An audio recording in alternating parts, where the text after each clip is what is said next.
Lifetime only a 125 hitter off Justin Verlander.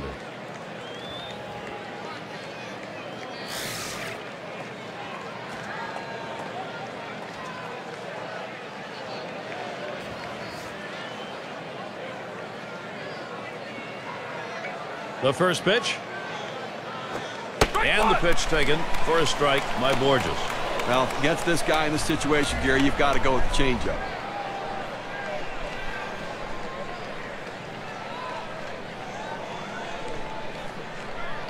Now Avila sets up. Swings, hits this one pretty well. Deep right center. Bosch is there. The dive, and he's got it. What a catch. Had to lay himself out, but he comes away with it. Well, the key isn't the catch at the end. The key is first step. He got a great jump on it, and that's what allowed him to run it down.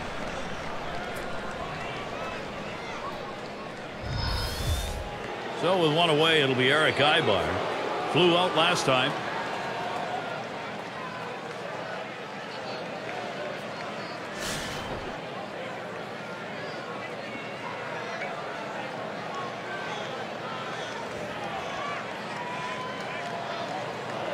Here's the first pitch. And Verlander has him 0-1 with that called strike. Verlander just oozing confidence right now out there. I tell you, the consistency is starting to show. He believes. How's he been getting strikes? Let's take a look at his approach today. Well, what stands out is when he's been most successful is when he's hitting the inside and outside corners of the plate. He's keeping the ball out of the middle, and that's where you have success in this league. That's exactly it. Keep the ball out of the center of the plate, make it difficult for the hitter to center the ball on the bat. Fastball got him 2 down. You've got to have better plate discipline than that. With 2 strikes, you need to be defensive and try to make contact. But when you get a fastball, you need to read whether it's a strike or not.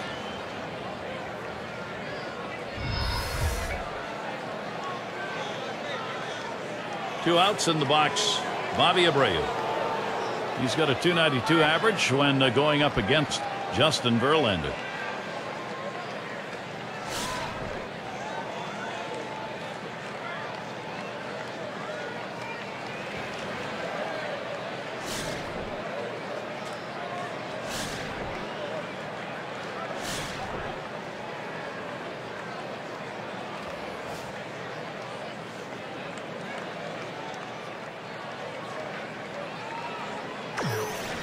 Here's the delivery. Outside as Abreu takes it for a ball.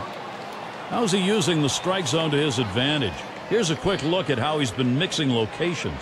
A one look at inside edge, and you can see, compared to what he normally does, he's missed more than his fair share trying to go outside. He's leaving too many pitches up where the hitter can see the ball well or it's out of the zone. He needs to target the bottom half of the zone much more frequently.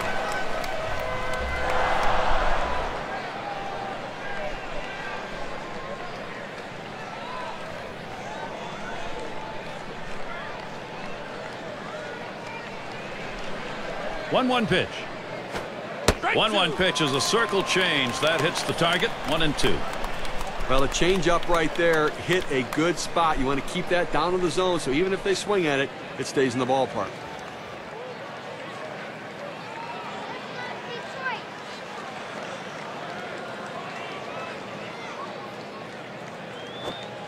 Bobby Abreu has struck out a big swing and a miss. And nothing across here in this half of the inning. The Angels 2, Detroit 1. Bottom 3 due up next. Sun shining here at Comerica Park here in Detroit, and a great view of the city from this yard. And it's Johnny Peralta in the box now. There's a strike from Wilson, taking the count to 0-1. Steve, let's take a look at his pitching performance. You know, you change the hitter's eye level, you move the ball around, and he just cannot catch up to that high pitch, and they're just underneath everything. They're getting a lot of fly ball outs.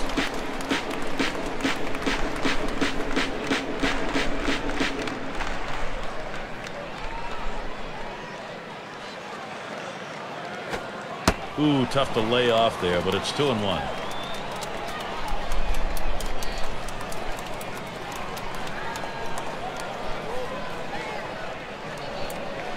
Two-one pitch. Now Peralta, the 3-1 count.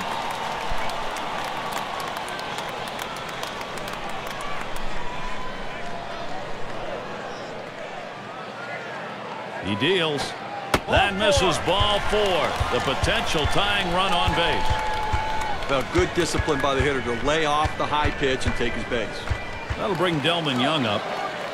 Well, Delman Young has the skill and athleticism to be a superstar.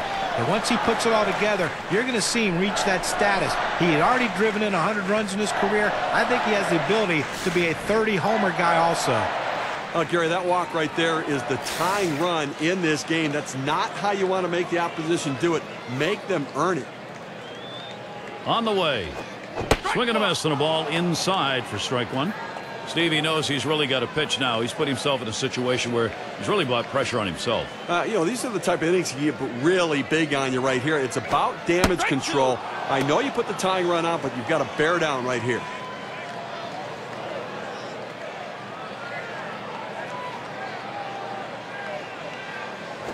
And that's high, 1-2. Now, let's take a moment to see how this pitcher has been mixing up his pitches. John, Steve, what do you think about how he's done? Pretty impressive stuff, the way he's been pounding this strike zone. It's an indication of the performance we're seeing from him. You don't have success without good use of mixing locations. You know, John, I agree. I think that he's kept hitters off balance. Every once in a while, I don't like the pitch selection, but he's executed that pitch even when it was the wrong one. That's a pretty fast pitch right there, and hard to get that much break on it. It's Rayburn at the plate. But with the way he's come alive after the break the last few years, Ryan Rayburn is making a name for himself as a second-half hitter. He always plays well after the All-Star break. Peralta's on at first base. Now the first pitch. He watches Wilson's pitch go by. It is interesting, John, that Rayburn's numbers career post-All-Star game are very good, but it's the front half of the year that gets to him. Yeah, and that's the thing that Jim Leyland hopes to get out of him in 2012 is that consistent full season. Fortunately for him and his teammates, the playoffs are after the All-Star break, and he was solid for the Tigers last year in October with a couple home runs in the ALCS. Hit sharply towards the hole. Gets one at second, and that's 2. A double play. No runs, no hits. Nobody crossed the plate in this half inning, and nobody left on base. The Angels still enjoying this lead.